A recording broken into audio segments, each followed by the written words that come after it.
Welcome to that spiritual, actual, factual answers to questions you're asking. You find them inside you, recite you, reciting the records. Akashic, we laughing, we drafting the passion to vary. It's time for that comedy, dramedy, all of the fanciest, catchiest acronyms. Listeners, listen, we traveling. Consciousness is always unraveling. The reading you're having is mapping you back to your natural habitat. Abracadabra, it's magicless, passing it. To top it off, the host, all the classiest. Now, what were you asking for? All of the answers? What? All the answers.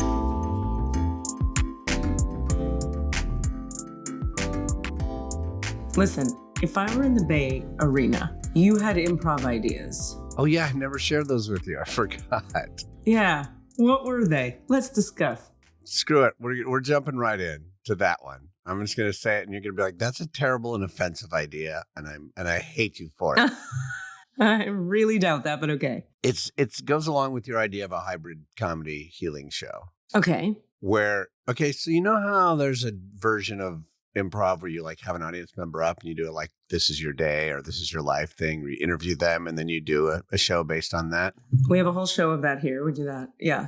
So we have someone up a la like a guest for us, but a very short, but like a podcast guest, like all the answers style. Oh. And we have to figure out how to do a shortened version of that. We do like 20-minute session, basically. Like an interview or like a records reading? Like interview and a records reading. Okay. Or a healing or something. But then the second half of the show. I love this. Is us doing a probably comedic, but, doing an improv that is just inspired, not following the story necessarily exactly. This fills my heart with glee. But, okay, so here's why I thought it was like possibly, not offensive is the wrong word, but like reductionist. Yeah, of course, because people are telling us a deep, intimate thing, and I'm talking to God about it, and then we're like, Dipa-Dipa-Dip Farts. Yeah. But also, I thought maybe it was like Dipa-Dipa-Dip Farts about the depth of the work that you do, But we do that on this podcast anyway, I guess. That doesn't offend me at all. I'd be more concerned that the person whose life we're fucking with would be offended. But then we'd just be choosy. We'd have to just tell people, here's what's going to happen. Choose your life choices amongst yourselves. Mm-hmm. That was articulate. You know what I mean? And we're going to name the troupe Dipa-Dipa-Dip Fart. What's extra funny about that is, the whole thing of like improv names, improv team names. We're always trying to be clever. I like the idea of just giving up entirely. Dipa-Dipa-Dip Farts. Because it's a comment on the making of the name. Dipa-Dipa-Dipa Farts. Maybe it's Dipa-Dipa-Dip Farts. Dipa-Dipa-Dip Farts.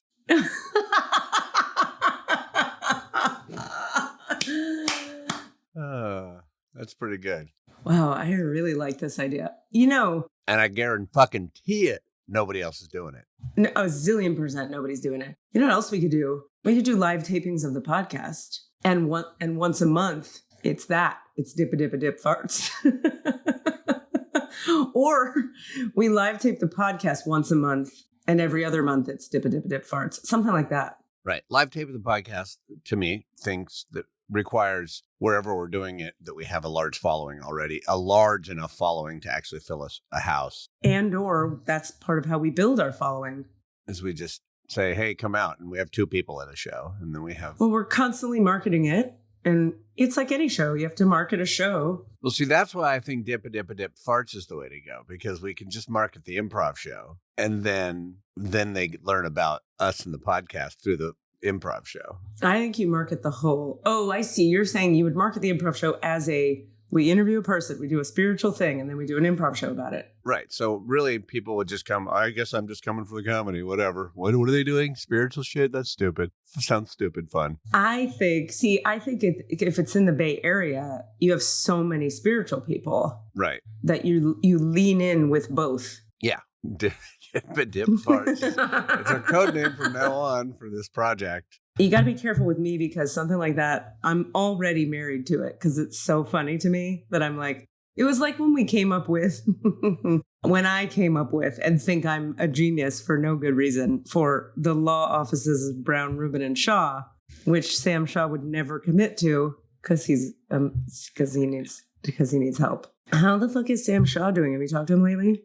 Sorry. Not much. So I'm eating my oats, my overnight oats that I've started making for myself as a result of my food intuitive reading. I'm doing oats. I never did oats before. Oh, cool. How do you do your overnight ones? What do you do to them? A bunch of oats in a jar. And this time I added water because I didn't have any milks, any oat milk or anything, which I sometimes add. And some fruit, whatever I've got. I got raisins and... Is it hot water or does it not matter? Overnight oats, you just soak. Oh. Makes it slightly different. It's a little chewier of a texture, but it's really good. You don't have to boil it. You don't have to manage it. You just literally throw things into a jar, put enough water in. It's sort of 2-to-1 water to oats, two parts water to 1 part oats. Yeah. And then I throw like nuts and raisins, and this time I put a little too much sweetener. It's actually too sweet, but non-sugar sweetener in there, honey or something. And then you just put the lid on the jar and throw it in the fridge. Next morning, you've got oatmeal. And you don't have to, do you choose to then heat it in the morning? I don't. Okay, interesting. In this case, it comes out as a cold cereal. I'm going to do this. I like this idea. Yeah, I just grabbed it out of the fridge and it was, I have breakfast. You know what we call that? Dipa-Dipa-Dip oats. Do you ever listen to Love It or Leave It, the podcast? No, what is it? It's so the people who do Pod Save America, which is very political. One of them is this guy, John Lovett, not John Lovitz and not Lyle Lovett. He used to be a speechwriter for Obama, but he's really just this gay comedian, ultimately, but with deep pundit knowledge and political knowledge and stuff too. But he's, and then he has a live show that is very funny, and he just has people on. Anyway, one of their things they do, and they do political humor, but it's all humor. Like every bit is humor, but it's all politically based. And they sometimes have politicians on and stuff. And he has gay news, which goes whenever they're doing gay news and they go back and forth, whoever their guest is reading some of the headlines and he's reading some of them. And they always have to go at the end of every bit, ba-da-bop, gay news. And they have to do it together. That's all. So it's Dipa-Dipa-Dip gay news. I like it a lot. It's a good show. It's very fun, very enjoyable. It's also a good way to catch up on news. Yeah, I hear that. It's like our new version of the Jon Stewart show, where you're like... Yeah, it's very Daily Show-like. Yeah. Speaking of which, gay news. We were at dinner last night here in Jacksonville, Eric and I, like both of us, like gay, liberal Bay Area people. And we're so gay that we're dating each other, a man and a woman. Which is queer as hell. It's so queer. It's so subversive. We're so cis. And my friends, Amy and Thomas, who are a mixed race couple and super liberal and have 90 kids and they're raising them super liberal in Jacksonville, which is like a thing, you know. We were talking about the thing of, since Eric's been here for like, I've said his name like 90 times. By the way, he was teasing me last night. I told him, or this morning, I said, you know, you have a pseudonym on the podcast. It's Chauncey. He was like, it's funny to me that you have a pseudonym for me when you did a whole stand-up show about my penis and said my first and last name in said show. And I was like, I did do that, didn't I? I forgot about it. Given up on Chauncey. It's all... I guess we could just say the truth now.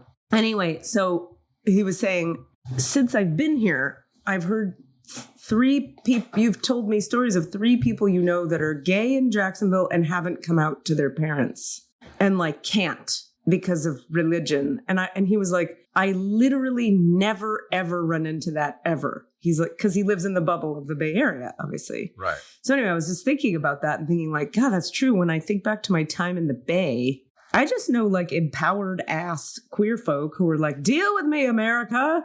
I'm trying to think of, do you know anyone in the Bay who you're like, well, I haven't told my mom yet because she'll disown me. It's just funny to think how much I've time traveled back into the past living here in that way. I know someone who probably isn't out as bi to their parents. Fair enough. And not out as poly either, because that's gotcha. Almost weirder than gay for some people, I would imagine, for parents. I hear that.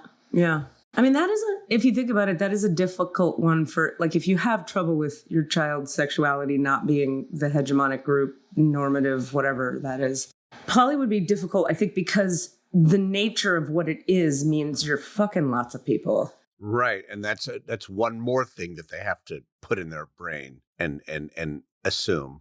Like if you're gay, if you're like a parent who can't handle new ideas and your kid is gay, you're dealing with them having sex with one person you're unhappy with. Right. Rather, maybe if they're in a relationship, I guess. Right. Like that doesn't happen all the time in cis relationships. Yeah, totes. Parents hate the partner. But yeah, totally. Right. So it's not this. But if you deal with a kid who's poly, now you're navigating, I guess, fears about you could get diseases. Is that the? Yeah. And also like. No, or whatever. Or just the judgment of it. Well, my one poly friend who I'm talking about. Yeah. They are actually more worried about how it would affect their parents' relationship to their husband. Okay, that's fair. Because they would think that the husband's... Oh, out there boning. Because of the also the gender problem of like, well, if men are poly, it's because they just want to fuck everything. Yeah. You know, that they would see the husband through a different light and they'd be worried about that. That's fair. I'll tell you, I have some of that. I have a little bit of that where I do assume initially when I meet a man and he's like, I'm poly, I'm like, oh, cool. So you mean you haven't done your trauma work and you just like to fuck everybody. That's nice. Right. And then, I mean, because to be fair, I do think there are a fair amount of people like that in the poly community. Right. But I also don't think that's everybody in the poly community. You also know there's a lot of that in the every community. The non-ethical poly community, the ones who are poly without being poly. Right, the cheater people. It's just the cheater McCheatersons. Yeah. But that's really good for me to look at and say out loud because I'm like, I do wonder if we could find out in a real way, like through some kind of scientific, like are there numbers out there about the percentages of, like I'd like to debunk my own preconceived notion there and go, no, Katie, the numbers are 1% of poly people are, you know what I mean? Actually not poly, but doing it because but the rest of, you know what I mean? Yeah, what does that even mean though? Yeah, we can't really get inside anybody's brain. How do you quantify what their motivation is? And I would define poly maybe differently. I would define poly as people who are engaging in ethical non-monogamy, which means lots more communication, lots more actual truth being told, and lots more blah, blah, blah, blah. Whereas other people's... In other words, by its very nature, it would be not the thing I'm assuming. The people you're describing are more often going to be just called cheaters or fuck around. There is a term that gets thrown around called polyfuckery, which I'm not sure if that's what that really refers to. Okay. But people who just like to fuck a lot and not really have... Because polyamory, even though it's a mix of Greek and Latin, people get frustrated by that. It is. Poly is Greek and amory is Latin. So it should be, but polyphilia sounds terrible. Mm-hmm. And multi-amory just doesn't have the same ring to it. Right. That's true. But there's so polyfucker. Oh, so polyamory meaning multiple loves. Right. As opposed to polyfuckery, which is just fuck arounds. Yeah. I wonder if our mutual friend is still polyfuckerying. But I heard our mutual friend has a single partnering now. First initial A. Mm-hmm. Back with original. Uh-huh. Yeah. As far as I know. Yeah, that's juicy goss. I like that goss. Totally. It seems like totally back with old that's school nice. Blondie. I hope that works. Yeah, me too. I like it for both of them. Yeah, me too. I could really see that one being one where it was like people grew. You know, people made mistakes and people grew. Yeah. Just like me. We have to go apart. Oh, you mean going apart and coming back together with someone that you deeply and ferociously care about? Interesting. If only I could identify. You know, I just had a realization. This podcast, Cassidy, you know how you always very generously own that, you know, you're always like, well, I didn't have too much of a spiritual thing and we did this and now I have a little bit more of a spiritual thing. I'm realizing the podcast, you in particular, has de-judgmentified me around a lot of social groups that I had ignorance around, that I was like coming from my mom's old school weird perspectives on. That like the frontal lobe of my liberal brain would have said like, I'm good with whatever. But I was carrying a bunch of like, yeah, but actually it's gross, right? Yeah. And then there's been a bunch of things on here where you've brought people into our sphere where I've been like, oh, no, don't be a douche. Nice. Yeah. Well, hopefully that's happening for all of us, that we're constantly growing and changing. I guess that's the idea, huh? Well, I do have one question from a person. Did you get any questions? We were so late in our... No, but then I went back into our email and saw that there were actually 3 others that I hadn't. Oh, good. Yeah. And then you had that one you sent me about a person in a bathroom, a dead person. Yeah. So that one. So we have 4. And then there were like one from Margaret. And then... Oh, yeah. Oh, so let's talk about this one because it felt like one that needed more inquiry, but then you ended up talking to Rami about it. This one from that one from their friend Rodney. Oh yeah, we didn't do that one. We haven't done it, but Rami wanted to talk to you more about it because they figured you'd have more questions. But then they sent back an updated one. To you maybe. Okay. Oh boy, where was that? Let me try to find that. No big deal. Okay. Farts. I'm so farty today, Cassidy. All right. So. Oh, we were also going to talk about the thing you had with, you had a little interaction with our food intuitive.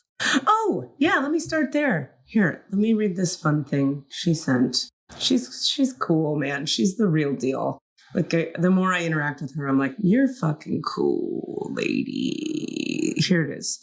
So I said, hey, Rachel, hope this finds you well. My friends Rami Margran, Cassidy Demobran, Carolina Morones, and myself, Katie Rubin, all recently had readings with you. Actually, Caro didn't.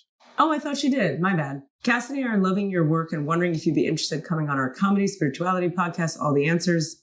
And she wrote back, I'm well, thank you. I hope you are too. I'm very flattered that you asked me to come on your podcast, and it is much appreciated. Unfortunately, I have a policy of not doing any media work because it tunes me into too many people and my energies get wiped out. Most people wouldn't understand, but I know you will because you're sensitive like me and won't judge. And I just love this conversation. I'm going to say more about it. She said, good luck with it all, though, and I'm so pleased you and your friends are benefiting from your food readings. That makes me very happy. And of course, I get exactly what she's talking about. So I asked her 2 follow-up questions, and I thought her follow-up answers were very useful for folks to hear. And one of them, I think, might relate to something you were wondering. So I'm going to go ahead and ask. I'm going to read this to you. Are you into this? Is this useful? Yeah. Okay. I wrote the first question. I said, I deeply appreciate it. Thank you for your time. I won't go on and on. We're seeing that there are some items that have a check mark and are therefore, quote, good for the body, but that also at the same time have a WG standing for weight gain next to it. So that means they are items that are good for the body, but also happen to cause weight gain, question mark. Is that right? So in my case, for example, sugar isn't bad for my body, but it causes weight gain. So can we say that weight gain isn't bad for the body? Would that be your perspective? I was just curious, you know what I mean? Because there's so much in our culture. Like my therapist is like deeply up on weight and just body image and eating disorder sort of therapeutic concepts, like the latest evolving ones. And she's always telling me lately that in the more modern or recent heart disease studies, that they're literally finding no actual correlation in any way between weight and heart disease. Yeah, we talked about that a little bit, you and I. I'm just like, that one is so programmed into my mind. I have such a hard time. Well, including your father's work. As a lung guy? I thought he was heart. No, lungs. Oh. Yeah. But like still, Yeah. It's just it's a hard one to decondition out of for me for whatever reason. Anyway, so this is her response. The items that are ticks, meaning check marks, but also have WG next to them, mean that the food itself is beneficial to your body, as opposed to your body finding it, quote, toxic. It simply has the side effect of also causing weight gain. There is no, quote, beneficial versus not beneficial attached to the weight gain part of it. That's purely information for you so you can make informed choices. Some clients want to gain weight and want to focus on more of those foods. Other clients want to lose weight and avoid those foods. Others eat them sometimes, but not as freely as those that aren't WG, et cetera, et cetera. My role is to inform you and then hand it over to you to exert your free will accordingly. Smiley face. I love that response. very clear. Number 2, the premise of food intuition. Oh, did I ask the second question? Oh, here was my second question. Do you have any thoughts or anything on any of that? No, I mean, it's what I kind of assumed, but I actually didn't have clearly stated. And that is almost exactly what I am doing and operating from. Like thinking, oh, it's fine if I eat it. It's just going to make me a little fatter. Yeah. Maybe a little bit. Right. It's going to lend me towards that. Yeah. And like I would I would go slightly deeper and I would wonder if the ones that are toxic are also some of them. Well, I think she wrote weight gain even next to toxic ones if they were also weight gainers. But I feel like some things might be like inflaming in a way that make you bigger and bloatier that aren't necessarily, quote, fattening, but that the toxicity of them or the bad effect is bloat. Or maybe like they're toxic in other ways, like that are actual, but you happen to also see, they also have the effect of some kind of weight gain. Yeah. And then I just wrote, because she had said for several of us to eat small meals every 2 hours instead of 3 meals a day or whatever. I said, is there any more specificity you might be able to provide about which foods in my case and in which proportions I would benefit most from in these smaller 2 hours between each meals, aka 2 ounces of protein and a fruit, or 4 ounces of cooked veggies and a protein, or grains and fat, or should I just connect with a nutritionist about that question, perhaps, if my goal is to drop some extra pounds? And her response was, the premise of food intuition is that the foods marked with checks or double checks and no SP, VSP, WG, which means sparingly, very sparingly, or weight gain, can be eaten freely because they're beneficial to your body. That means there doesn't need to be any parameters around quantity. Eat until you're full or feel you've had enough. The only times to bear amounts in mind are when a food drink is SP, VSP, because that means your body prefers to only eat them up to once per week or month. And of course, where a food or drink is marked with an X, then ideally it's to be minimized wherever possible. So feel free to speak to your nutritionist if you like. I will never tell someone what to do or not do. It's just that type of guidance can't come from me because in my world, that's overlaying food intuition with another approach to eating. And it just doesn't fit with how I work. Hope that makes sense. I just love that too, because she's not like, she's just saying, I don't do programs. Yeah, no, I can't do a program because I'm just telling you what I get psychically about. Intuitively, it's like, eat smaller amounts, don't eat these things, or do, but they're toxic for you. And now you make choices. Yeah. Anyway, I liked it a lot. I thought she did a great job. And I so respect her for being so clear about her boundaries around, she just can't do media because it's something I've been wanting to talk about this on here. I once had a psychic session with a psychic years ago with a friend of mine. Both of us were about to move to LA and we were talking to this woman about the benefits or not benefits of moving to LA for each of us. And for my friend, she was doing the reading for her and I was there, I believe. Anyway, she said, the only thing I see for you is that you're so sensitive. If you become famous and you're on TV, you have to understand you have a lot of people paying attention to your energy and your body. And you'll have like creepy men jerking off to you and you'll have women worshiping you and you'll have a lot of people thinking about you and projecting on you. And you're very psychic.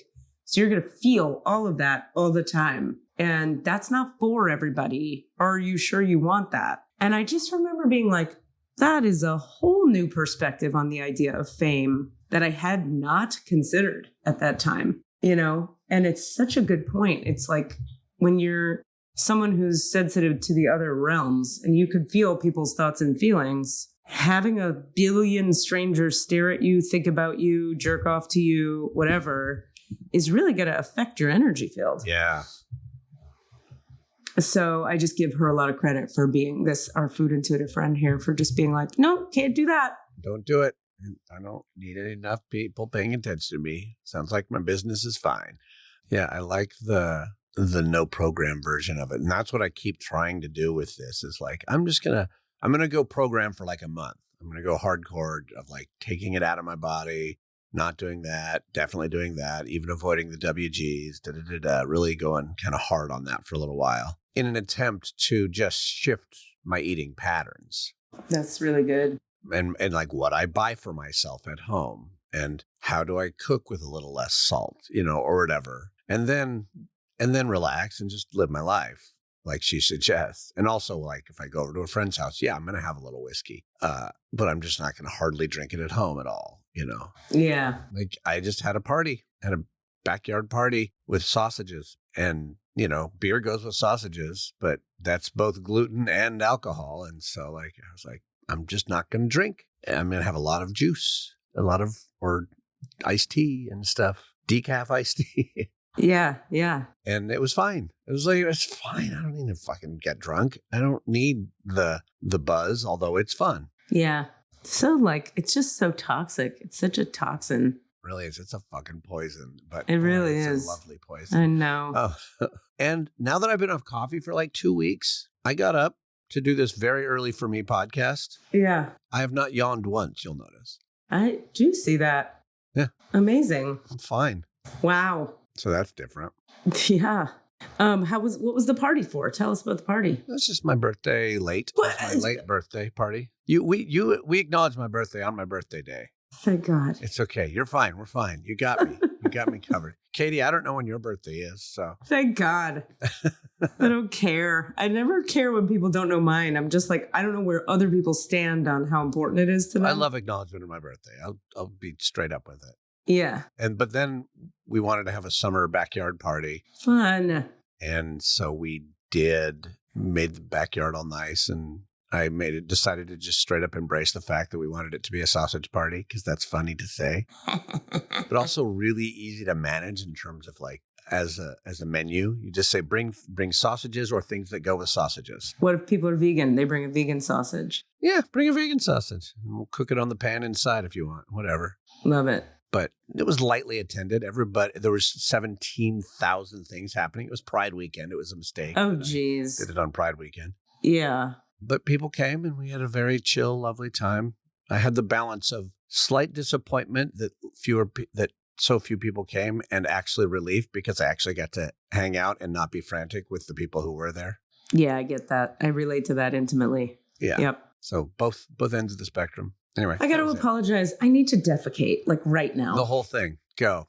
Do you or do it. Good. It's glad we didn't start getting into the records yet. I know. Have a good, quick poop. I'm going to pause my recording. I'll be right back. I'm very fast. I'll be quick like Bunny. I'll pause everything.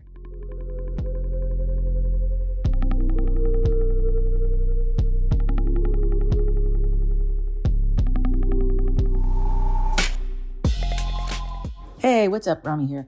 I just saw a robin chase a squirrel out of a tree, and chase, hot pursuit. That robin meant business. It was not playing.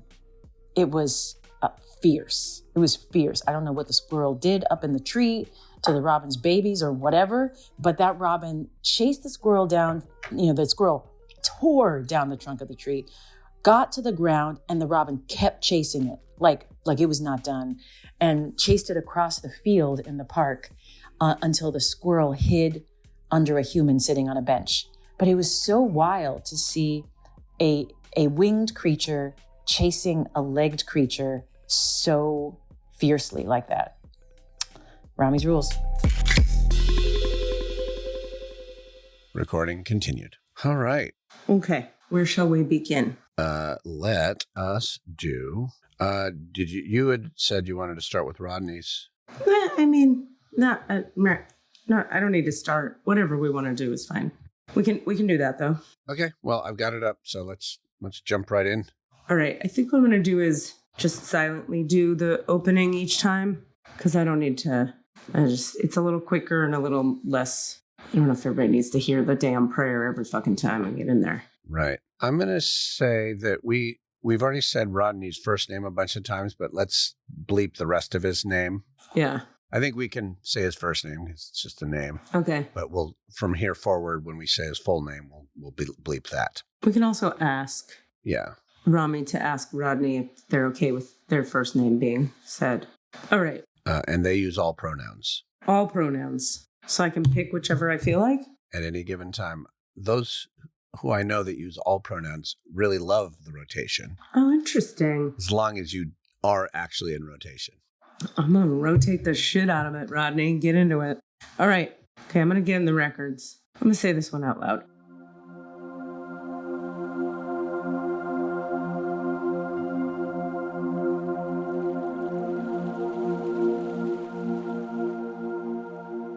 So we do acknowledge the forces of light, asking for guidance, direction, and courage to know the truth as it is revealed for our highest good and the highest good of everyone connected to us.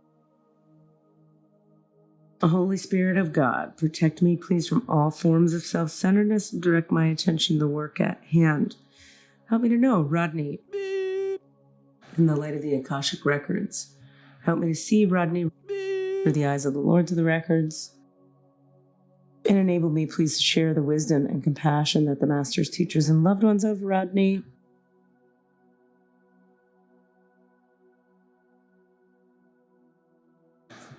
all right, and so as I'm deepening into the records of Rodney, we're asking the Lords, masters, and teachers to clear, release, uncreate, destroy anything and everything in Rodney's field or mind that would stand in the way of my receiving highest and best frequencies of healing, integration, activation, alignment, clarity, insight, etc. for Rodney's highest good.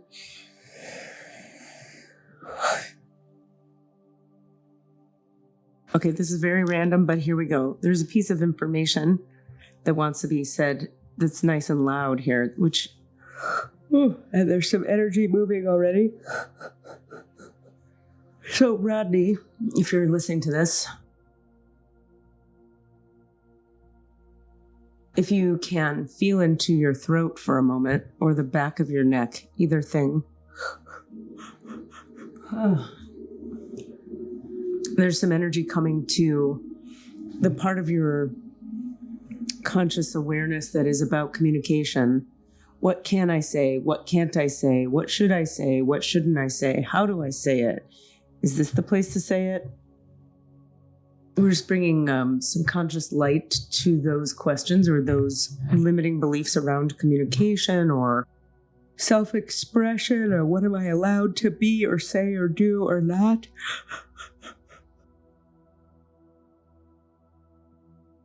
And you are clearing some of this. This is a lineage trauma piece of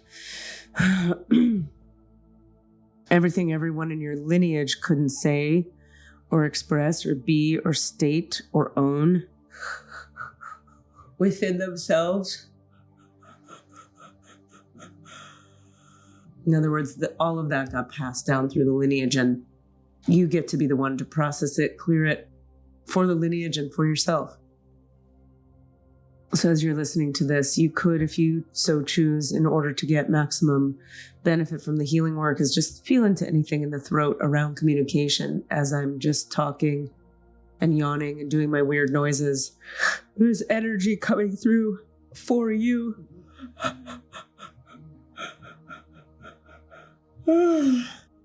Right now, in the brainstem, on topics of self-expression. Okay. There's actually a lot on this topic, and we could keep clearing here for quite some time, but let's go to Rodney's questions, Cass, if you don't mind. You got it. Thank you so much for taking this on. Hello, Katie. First question. What else is there in my family history aside from oppression and survival? To clarify this question, I'm asking about anything besides the dirge of my family's story. I know that we were farmers on both sides, but is there anything more? And my father's name is Beep, and mother is Beep. I'm mostly estranged from my parents and extended family, so I don't have names or anything more than an inkling from childhood conversations. And then the second question, where does my mother's line come from before slavery in the Virginia South? There was slave trading and rape within the family that held her side, so anything about which country her side of the family comes from is more than enough. Okay, let's go back to the first question. What is there in the family history besides oppression and survival from that oppression? And the question is, what else is there in my family history? Is that the phrase? Yeah. Other than oppression and survival. Okay, give me a moment.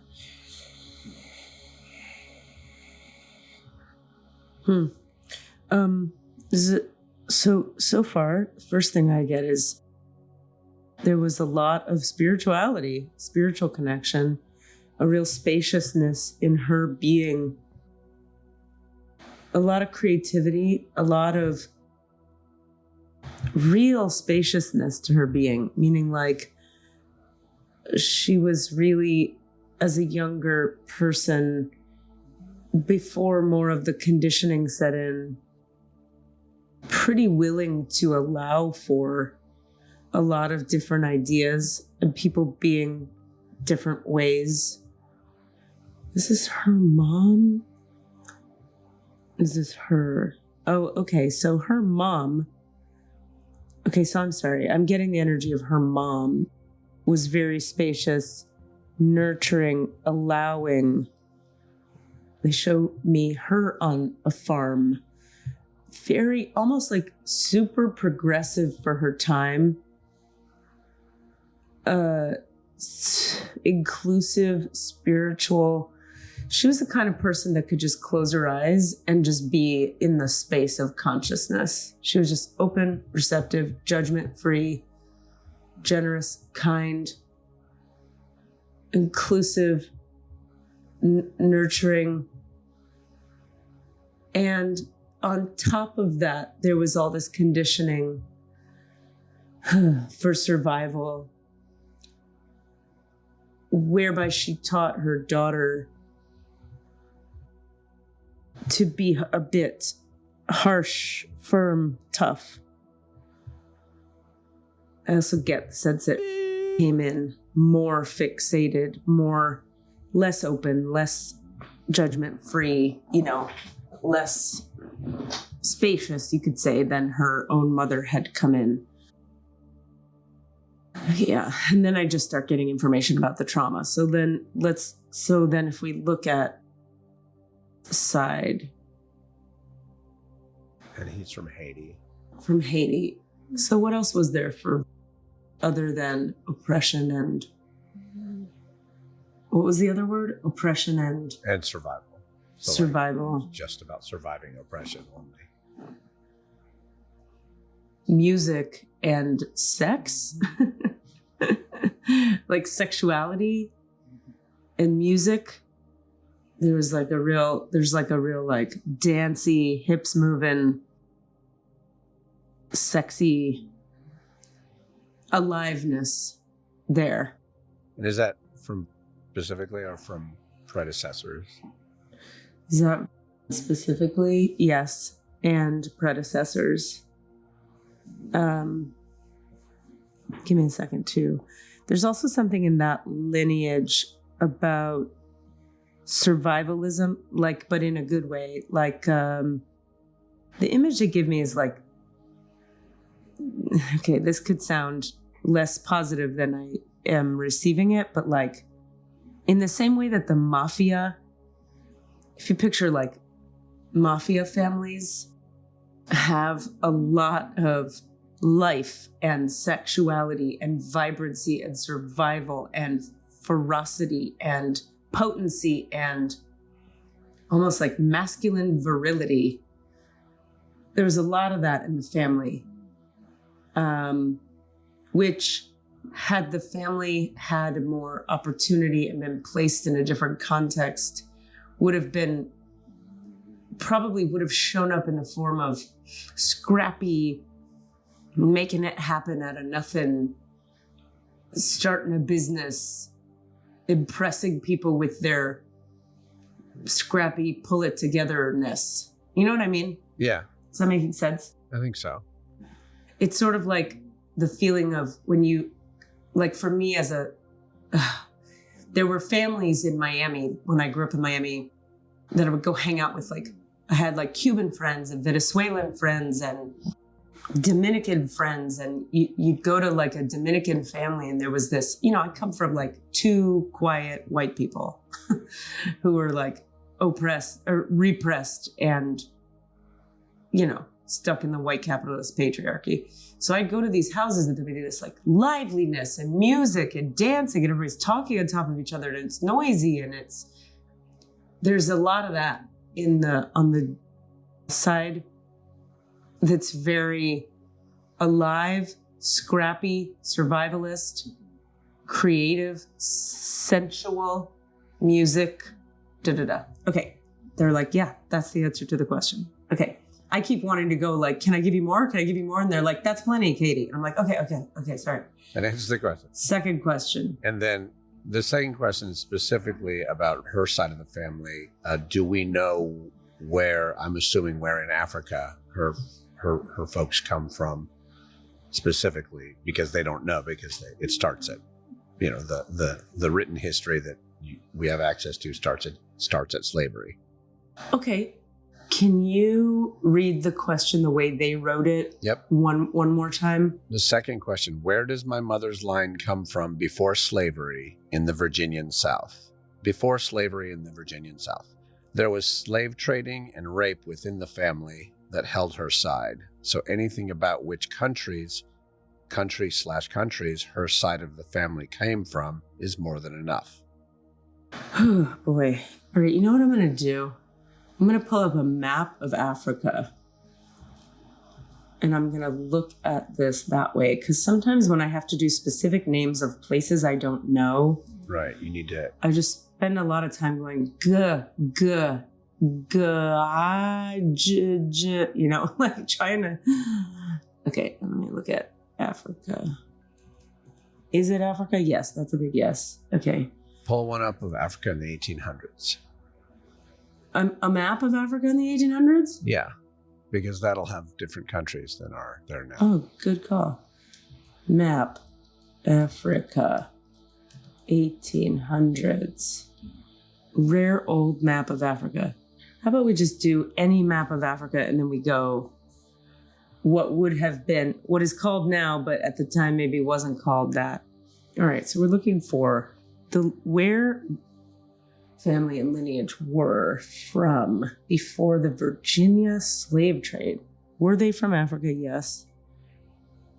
I'm just looking at all of these now. Egypt, Libya, Tunisia, Morocco, Algeria, Western Sahara, Mauritania, Mali, Niger, Chad, Sudan, and Eritrea, Ethiopia, Somalia. God, Africa's huge.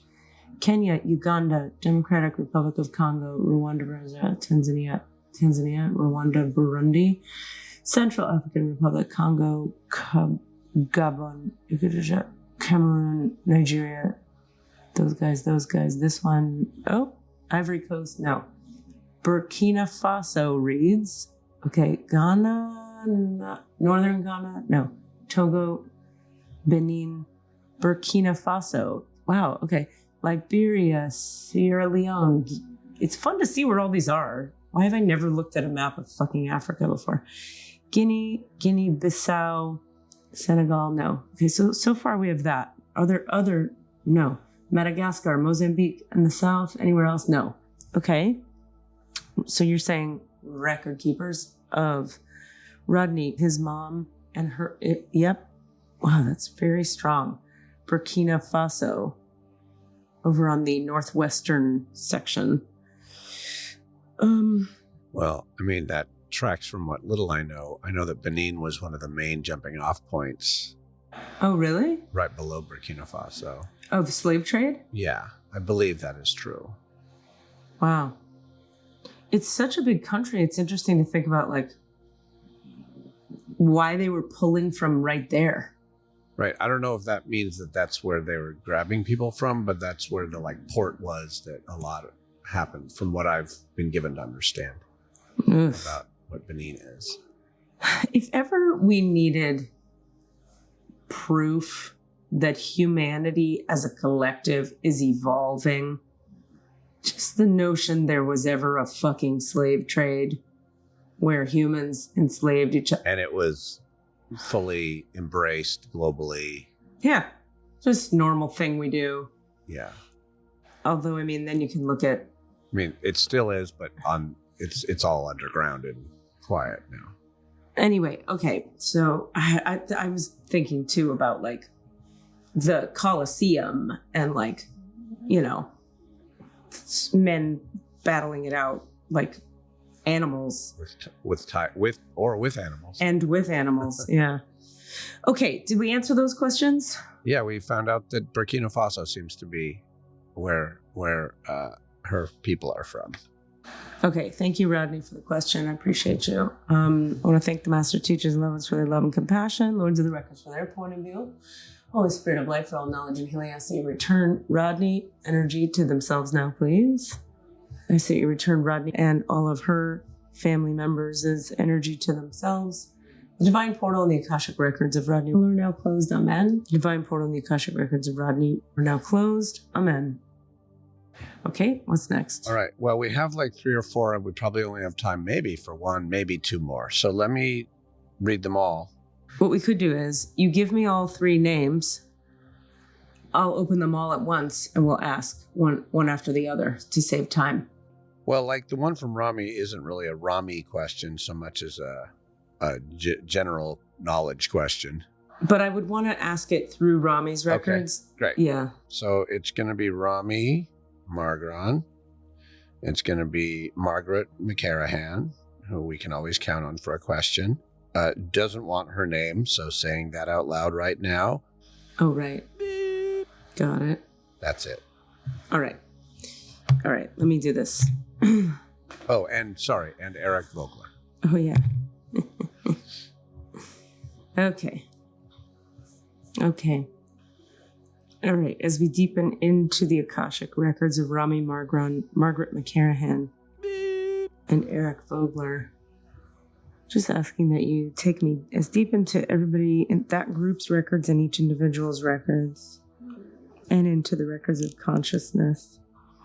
Okay. All right. Let's start with Rami's. Okay. Will you take down your screen share just so I can see your beautiful face? Yeah. All right. Rami's question, very simple. What's up with high vibe land being the home to so many low vibe people? Right. Okay. I think I know what they're talking about because we talked about, I was in Arizona and we were chatting on text memo and like Sedona. It wasn't. It was somewhere outside of, it was nowhere. It was in the middle of like a freeway. I was driving through some random part of Arizona and the energy in the land was really high frequency. And then I went into a gas station where they were selling like tours where you could shoot a shotgun. It was like a sign that was like, want to shoot a shotgun? Ask about it inside. Then I went inside and every item inside was Make America Great Again, Trump flags. There were t-shirts that said, Make America Florida. Yeah, that's the new thought because Florida's passing all these really shitty laws. So fucking weird. Okay, so there's a few points here. One is, there's a lot here. First of all, you have to understand that some of the people who are low vibe people, need the healing of the high vibe land. So they're there because their soul is aware that a personality and the ego need healing, integration, love, light. So they go to where the vibration is high. Now that doesn't mean that the personality and the ego are going to choose to heal or integrate or do their work. But the soul of the being knows, like, put him on some high vibe land. Maybe that'll wake him up. Number 2, the history of that particular land has a lot of colonialism and Make America Great Again history. So on the personality ego level, the people are drawn to that for the opposite reason of what we just stated. Number 3, a lot of people who are what you're calling low vibe are quite spiritually connected. They have deep relationships with what they call God.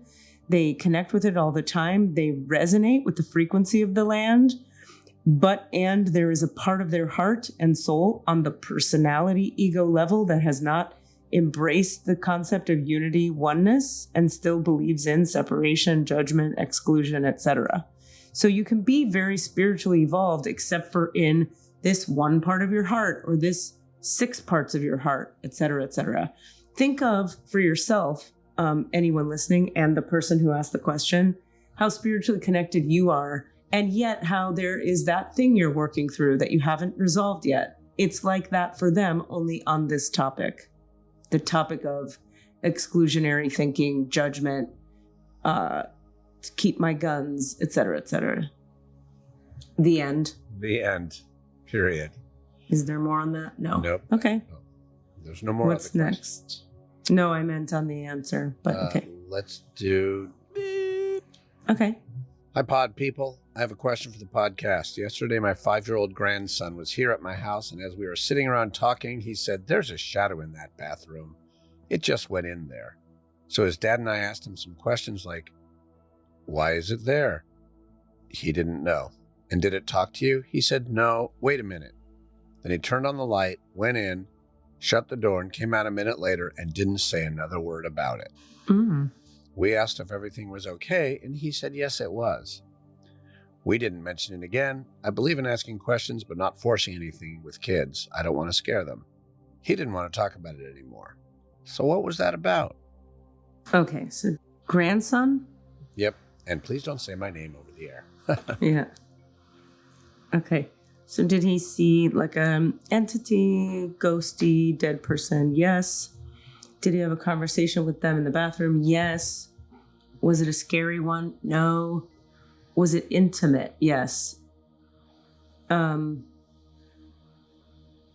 Did the ghost tell him not to say anything? No. Did he just choose not to say anything because it felt private? Yes. Also, okay.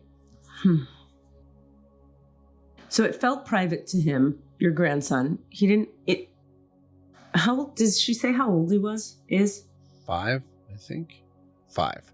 There's a way that whatever kind of communication happened between him and this ghost, which really is a person who's attached to the location, the house, the bathroom, the area. There's a way that the kind of communication they shared, the topic of discussion, was shared telepathically in a way that your grandson would have no way to express in words yet. He would have no way to say what happened.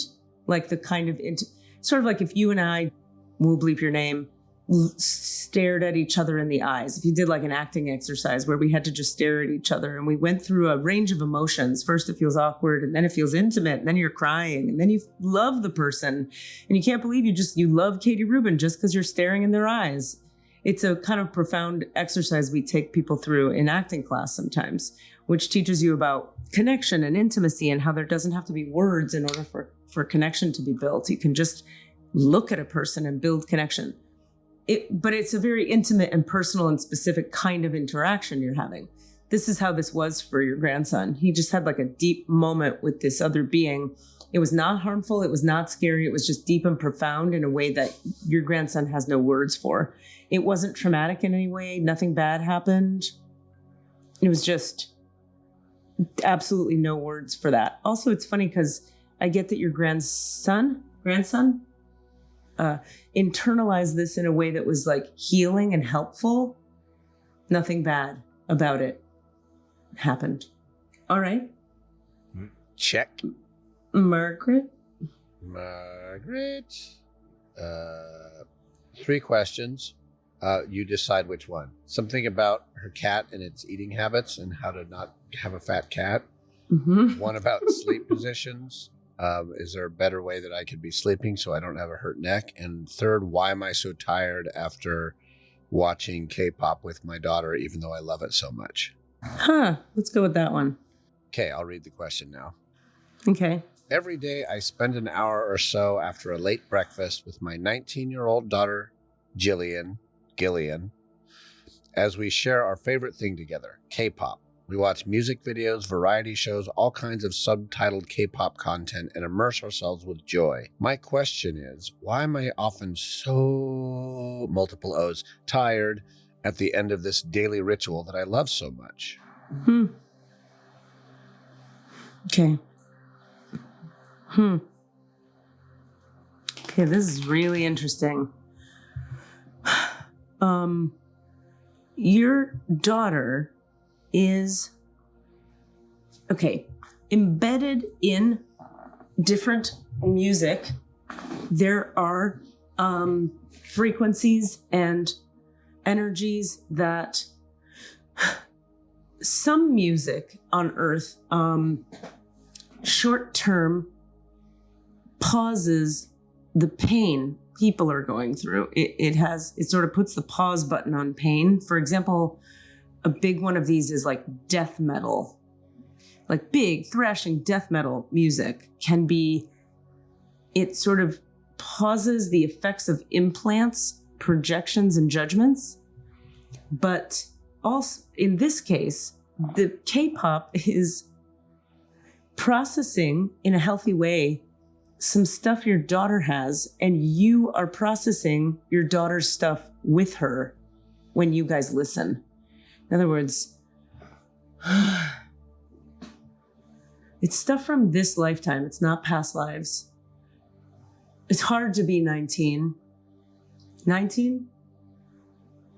The K-pop is allowing your daughter to unconsciously process the stress of being 19 and having been 14, 13, 10, 8, 6, 4, and 2 specifically. And in the womb, this K-pop is processing a lot for her. You are perceiving that. You are helping her process it. Think of it like you're holding space for it. But because you're not doing it consciously, it's having an extra tiring effect on you. But that's what's happening. So every bit of heaviness or emotionality that's moving through your daughter, you're experiencing that processing with her in those moments. And you're part of what's helping process it, which is really kind of great.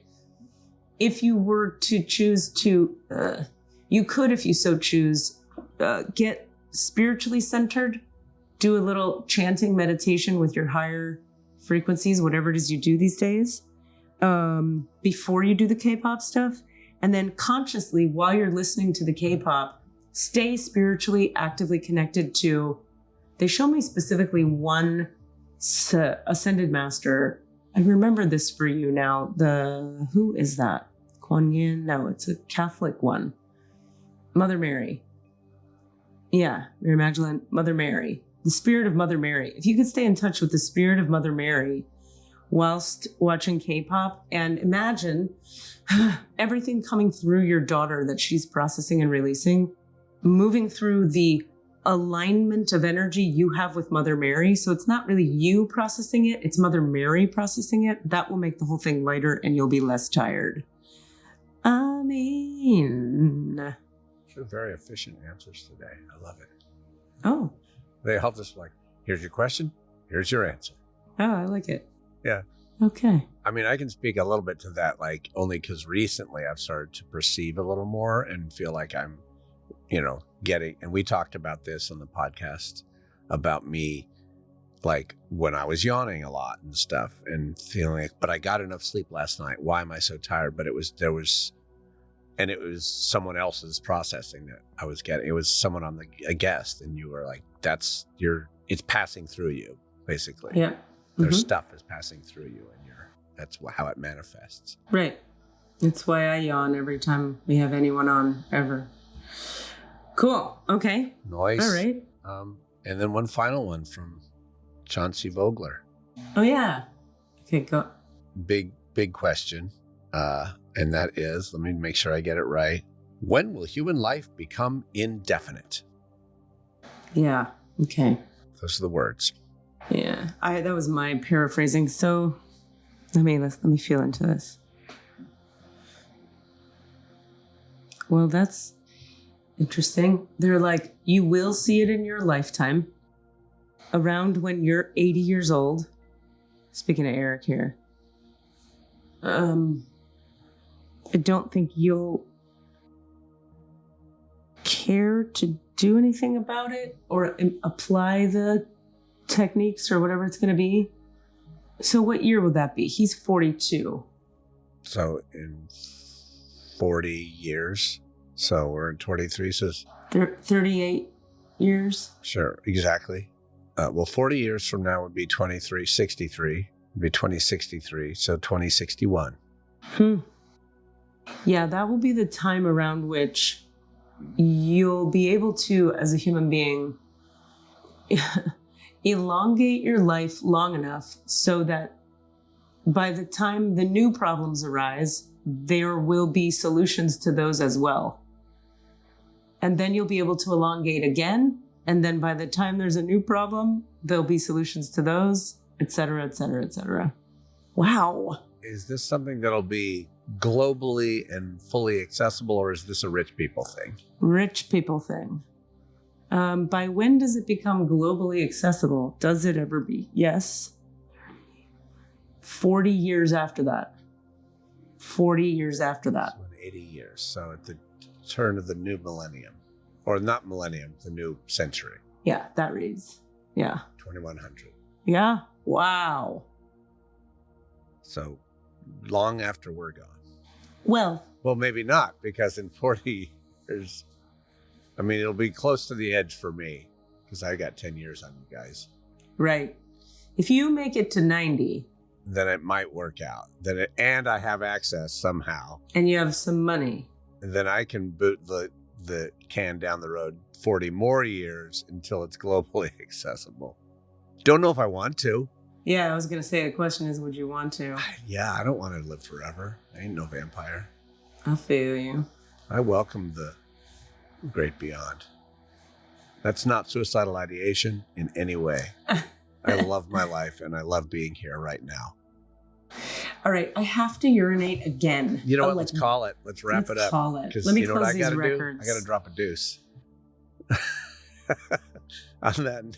I want to thank the master, on that note, the master's teachers and loved ones for their love and compassion, the lords of the records for their point of view, and the Holy Spirit of life for all knowledge and healing. SCU return Rami Margron, Margaret McCarahan, and Eric Vogler's energy to themselves now. Return them to their complete human wholeness, please.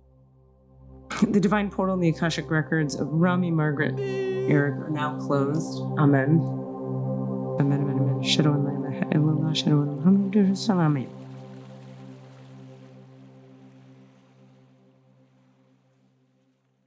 That was a fun one. That was fun. Yeah.